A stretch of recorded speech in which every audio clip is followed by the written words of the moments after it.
गवगवीत यशाबद्दल, निकिता गोरेच्या गवगवीत मिळालेल्या यशाबद्दल संपूर्ण टीमचं मी या ठिकाणी या व्हिडिओ कॉलच्या माध्यमातून अभिनंदन करतो. आणि पुढे अशा अनेक निकिता गोरे घडाव्यात, निकिता गोरे सारखे विद्यार्थी घडावेत अशी आशा व्यक्त करतो. आणि आपण यासाठी सगळेच कष्ट करत राहू निरंतर. ही खरी पावती आहे, हे खरं बक्षीस आहे आपल्या सगळ्यांचं. चला,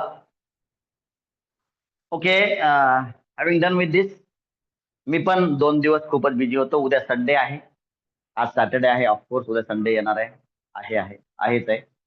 तर उद्या आपण सगळ्यांनी ग्रुपवर आपापले टाइम टेबल मी बनवलेला आहे, थोडासा बाकी आहे. माझा टाइम टेबल आजच पडेल ग्रुपवर. तर उद्या सगळ्यांचे टाइम टेबल पडतील. सर, ट्रेनिंग डे 7 आहे का आजचा? हो सर. ओके, पण एकच लाईन मध्ये लिहितो आज.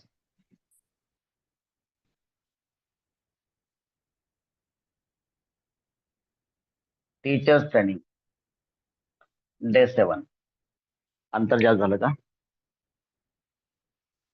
बघा, अनेक वचनाला जेव्हा आपल्याला अपोस्ट्रॉफ लावायचं असतं, अनेक वचन आलेल्या शब्दांना साथीचे लावायचं असतं, तेव्हा शेवटच्या यस नंतर अपोस्ट्रॉफ दिला जातो. म्हणून टीचर्स नंतर अपोस्ट्रॉफ आहे. Teachers training. चुकलं काहीतरी आपलं आहे ना? का चुकलं? उत्साहाच्या भरात चुकलं दिसतंय है ना?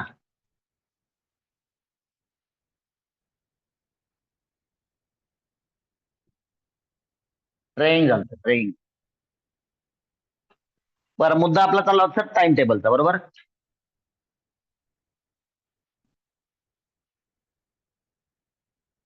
एक आपला अनेक वेळेला असं वाटतं, जेव्हा आपला दिवस जातो, दिवस जातात, महिने जातात, वर्षे जातात, तेव्हा असं वाटतं की नाही यार, आपला एक स्टँडर्ड काहीतरी शेड्यूल असला पाहिजे, स्टँडर्ड काहीतरी टाइम टेबल असला पाहिजे आणि त्याच्या जवळ राहण्याचा नेहमी आपण प्रयत्न केला पाहिजे, असं वाटतं आपल्याला.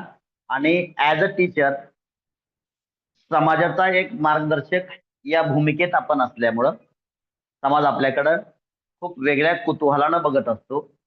मग आपण जर सकाळी उठण्याचा टाइम दररोज असतो, आज बघा योगा डे पण आहे. योगा डेच्या पुन्हा एकदा शुभेच्छा तुम्हाला सगळ्यांना. आणि आज स्कूलमध्ये खूप चांगल्या पद्धतीने योगा डे साजरा केल्याबद्दल तुम्हा सगळ्यांचे खूप खूप अभिनंदन. खूप सुंदर पद्धतीने साजरा केला. आणि तुम्ही साजरा केलेल्या योगा डेचा ऑलरेडी व्हिडिओज आणि जे काही अंधारे सरांनी लिहिलेला उत्कृष्ट लेख आहे तो कॅनडापर्यंत पोहोचलेला आहे आजच दुपारीच. त्याच्यावर जो अभिप्राय येईल तो अभिप्राय मी तुमच्यापर्यंत पोहोचवेल. त्यांचे मॅडम आहेत त्या सध्या आजकाल कॅनडाला आहेत. प्रिन्सिपल नायक मॅडम त्या सध्या कॅनडामध्ये आहेत. त्यांचा मुलगा कॅनडाला आहे, त्यांनी वेकेशनसाठी कॅनडामध्ये गेलेले आहेत. तो लवकरच ते आपल्या शाळेला व्हिजिट करणार आहेत आणि त्यांचं मार्गदर्शन आपल्यासाठी उपलब्ध होणार आहे. बरं, टाइम टेबलमध्ये मला असं वाटतं मोठमोठे मुद्दे आपण थोडक्यात हायलाईट केले होते.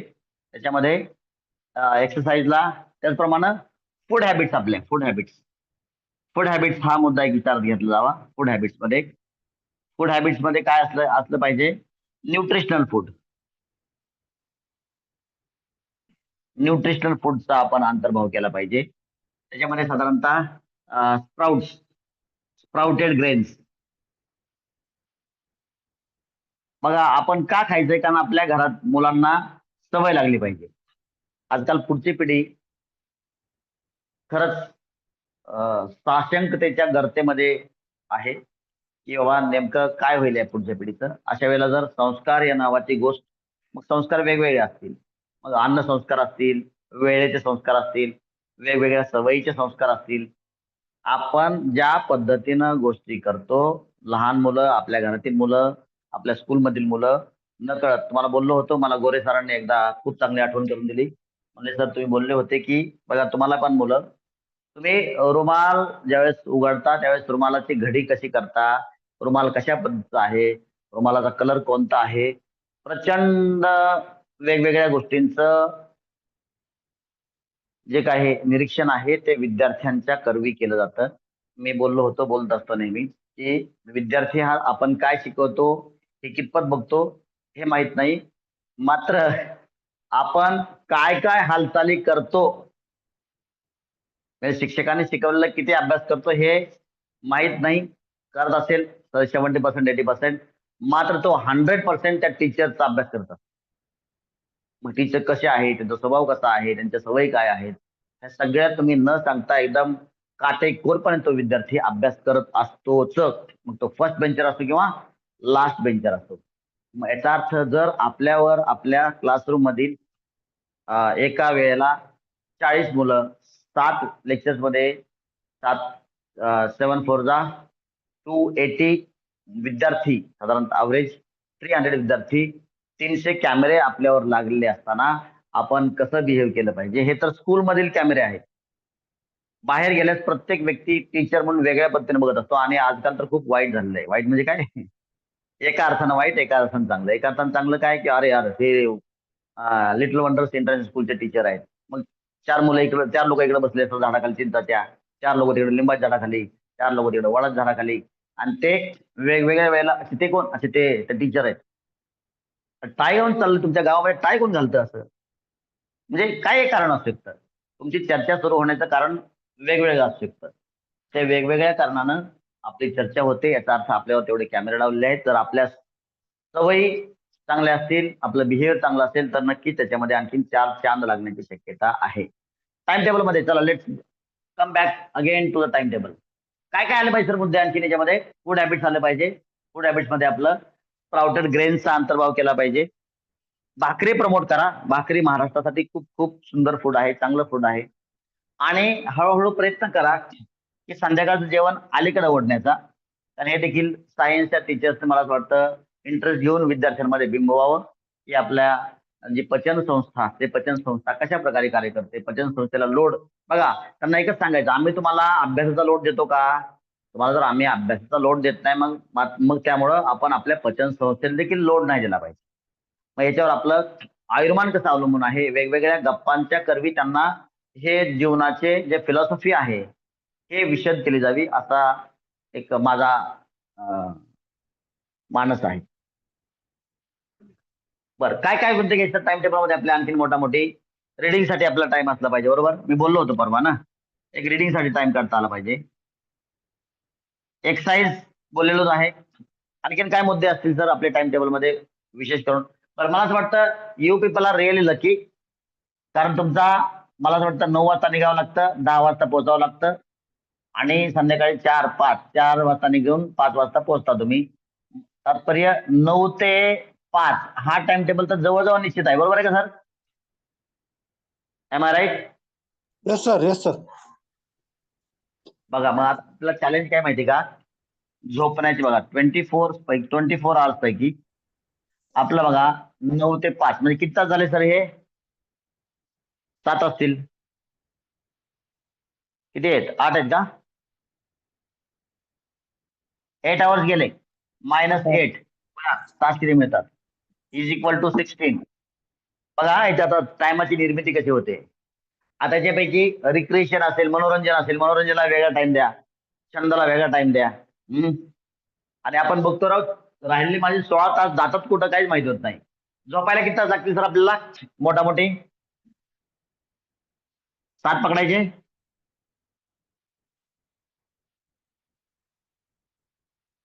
सांगा ना सर. Yes sir. 7 7. 7 तास पकडायचे. राहिले किती आपल्याला आपल्याकडे मग? 9 राहिले, 9 आवर्स राहिले. 9 पैकी एक्सरसाइजला, खेळायला 1.5 आवर्स, खेळून आणि एक्सरसाइज केल्यानंतर मग आंघोळ करायला 1 तास पकडू आपण, 1 आवर. हे मायनस झाले, 2.5 तास मायनस झाले 9.5 पैकी, इज इक्वल टू 6.5 आवर्स राहिले. आता यातलं सांगा आता हे कुठं कुठं बसवायचे हे आपण ठरवायचं. हे तुमचा गेला एक्सरसाइज अँड गेम्स, बरोबर. 1 hour bathing and all, bathing etcetera. अवांतर Facebook, FB and social media. किती तास? 1.0 hours. राहिले 5.5 hours. सांगा सर कशाला टाइम पाहिजे? फवारणी, शेती, उद्योग 5.5 तास चाललेच राहिले. याच्यामध्ये तुम्ही काय बसवलं पाहिजे? रीडिंग असेल, रखरखाव असेल, घराचा मेंटेनन्स असेल, योग्य वस्तू योग्य ठिकाणी ठेवण्यासाठी लागणारा वेळ असेल, बरोबर. आणि जनसंपर्क असेल, लोकांना कॉल पण करायचे ना, बरोबर आहे का? Yes sir. आपलं अकॅडमी. बरं, मी अनेक वेळा आपल्याला सांगितलेलं आहे, पुन्हा एकदा आठवण करून देतो. शिक्षकांना अकॅडमिक एज्युकेशन कधी थांबवलं नाही पाहिजे. अकॅडमिक एज्युकेशन म्हणजे कंटिन्युअसली कोणता ना कोणता कोर्स. समजा पत्रकारितेचा, आंधळे सरांना पत्रकारितेचा छंद आहे, तर त्यांना पत्रकारितेचा एखादा छोटा मोठा कोर्स केला पाहिजे आणि ऍक्च्युअल अभ्यास केला पाहिजे. ऑनलाईन कोर्सेस जे अवेलेबल आहेत, जे डिस्टन्स एज्युकेशन मध्ये आहेत, ज्याला ज्याचा छंद आहे त्या. समजा जर माझं शिक्षण MSc असेल तर मी पुढचा आणखीन कुठला कोर्स केला पाहिजे, माझ्या विषय मला कोणता विषय पाहिजे, कोणत्या विषयामध्ये माझी आवड आहे, त्या पद्धतीने मग मला आणखीन या विषयामध्ये आणखीन थोडस डेप्थ येण्यासाठी मला कोणता कोर्स करणं गरजेचं आहे. सध्या मी CA व CS हे 2 कोर्स करतोय. तर आता जून आहे, माझा अटेम्प्ट बहुतेक मला असं वाटतं जानेवारीमध्ये मी देण्याची शक्यता आहे. तर आपण प्रत्येकानं एक विशिष्ट कोर्स, छोटा असेल किंवा मोठा असेल, त्या निमित्तानं मग आपण काय करतो, त्या प्रवाहात राहण्याचा प्रयत्न करत असतो. असं करावं असं मला वाटतं. बाकी तुम्हाला काय वाटतं त्याप्रमाणे आपला निर्णय आपण घेऊ शकतो. छंद एखादा जोपासला पाहिजे. आपलं जीवन आहे, जीवनशैली कशी ठेवायची हे आपल्यावर अवलंबून आहे. बघा, प्रत्येकाला शेवटचा परत मुद्दाम आठवण करून देतो की शेवटचा जो काही क्षण आहे प्रत्येकाला अनुभवायचा आहे. शेवट प्रत्येकाचा, अंत प्रत्येकाचा निश्चित आहे. कधी आहे ते पण माहित नाही. मग अशा वेळेला जेवढा आपला वेळ उपलब्ध होईल तेवढा आपण एकदम सुव्यवस्थितपणे व्यतीत करणं गरजेचं आहे. दुनिया बघितली पाहिजे, फॅमिलीला टाइम दिला पाहिजे, संडेला आउटिंग करणं गरजेचं आहे. आउटिंग करणं म्हणजे काय, स्वित्झर्लंडला जावं असं काहीच नाही. माळावर जाऊन गप्पा मारून मग निसर्गाचं थोडंसं महत्व विशेष करणं, आपल्या मुलांशी गप्पा मारणं, मुलांना वेगळा वेळ देणं आणि चांगल्या सात्विक गप्पा मारणं. सात्विकतेमधून सात्विकतेची निर्मिती होत असते. तर या गोष्टी आपण सगळ्यांनी कराव्यात. सगळ्यांना एक जीवनाचा वेगवेगळ्या पद्धतीने आस्वाद घ्यायचा असतो. त्यासाठी आपण या ठिकाणी आपण बोलत होतो की की हे पृथ्वीवरचा आपला जन्म म्हणजे एका गार्डनची एक व्हिजिट आहे. गार्डनची व्हिजिट 1 तास 2 तासाची असते. मात्र या ठिकाणची व्हिजिट आपली काही वर्षांची आहे. तर हे अविस्मरणीय राहण्यासाठी आपण काय काय केलं पाहिजे? तर समजा एखाद्या स्वच्छ गार्डनमध्ये गेल्यानंतर आपण तसं चॉकलेटचे रॅपर्स फेकले नाही पाहिजे, आपण फेकले जाऊ नये त्यासाठी आपण काळजी घेतो. तसं या पृथ्वीच्या स्वरूपात जे काही गार्डन आहे त्या गार्डनमध्ये वेगवेगळ्या ठिकाणी फिरताना आपल्याकडून काही जसं त्या ठिकाणी चॉकलेटचं रॅपर जे आहे प्रदूषण फैलवतं, त्या प्रकारे आपलं विचार आणि वर्तनाच्या माध्यमातून आपल्या या पर्यावरणामध्ये कोणत्याही प्रकारचं प्रदूषण पसरवण्यामध्ये आपला सहभाग नसला पाहिजे. तसं एक दिवस प्रवीण भारती सरांनी सांगितलं होतं की, मला असं वाटतं प्रवीण भारती सरांनी किंवा कोणतरी मला वाटतं प्रवीण भारती सरांनी सांगितलं की एक आग लागली होती, जंगलात वणवा पेटला होता आणि सगळे लोक गप्प बसले होते. काही लोक सोशल मीडियावाले ऍक्टिव्ह होते कॅमेरामध्ये ते दृश्य कैद करण्यामध्ये. आणि एक चिमणी खूप दूरवरून ती चोचीमध्ये पाणी आणून त्या वणव्यावर टाकत होती. तर इतर लोकांनी विचारलं, काय बावळट आहे काय तू चिवताई, अरे तुझ्या एका थेंबानं काय होईल? आणि त्यावेळेस तिनं सांगितलं होतं की काय होईल किंवा नाही होईल, फल की अपेक्षा मत कर, कर्म करना मत भूल. या उक्तीप्रमाणे तिने सांगितलं की कमीत कमी बघणाऱ्याच्या भूमिकेमध्ये मी होते.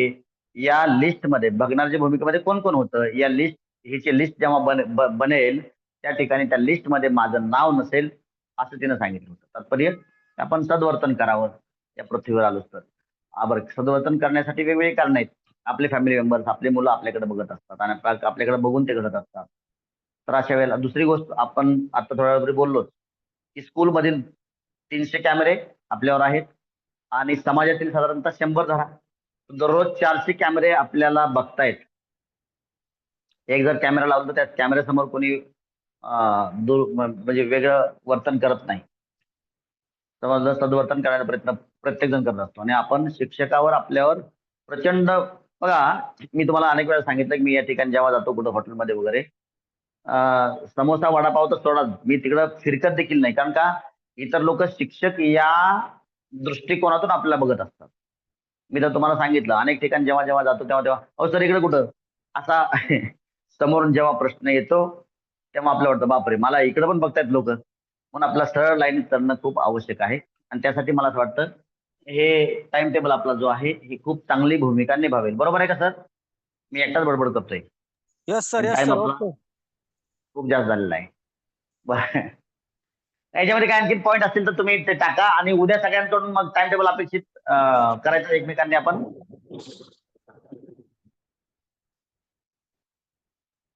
चालेल यस सर. बाकीच्या लोकांना? तर गायकवाड सर एकटेच येस सर म्हणले होते, आम्ही कुठे म्हणलो. तसं नाही, बाकी- सगळ्याच्या वतीने, बाकीच्या लोक हा? सगळ्याच्या वतीने बाकीच्या लोक काय. सांगा अटेंड करून गेले ते सगळे जेवायला. नाही नाही, आहेत ना सर, आहेत आहेत. कशावर तुम्ही कसं काय वकिली करता एवढी भारी? कोण दिसत नाही इथं बोलत नाही. बोल, हा त्यांनी बोलत तुम्हाला नाही. सांगितलंय का? हा नाही नाही सर, वकिली नाही. मग मला जावं तर हा तेव्हाच बोलेन मी मध्ये. चालतं, ठीक आहे, चालतं चालतं, बरं ठीक बरं, बोला बाकी सांगा ना. बाकीचे लोक उद्या चालेल का टाइम चालेल टेबल? चालेल सर. चालेल. अरे वा, गोंगडे मॅडम चालेल म्हणले. सर. बाकी लोक बाकी चालेल सर. हो सर चालेल. चालेल. Yes sir. ओके ओके चालेल. उद्या बनवू. हा बोला बोला बोला. चालेल म्हणले का? चालेल मग आपलं सगळ्यांचं या आपल्या वर्तनातून दिसलेल्या राष्ट्रभक्तीबद्दल सगळ्यांच्या वतीनं अभिनंदन, स्वागत आणि सगळ्यांना सादर प्रणाम. या ठिकाणी आपण थांबू. धन्यवाद.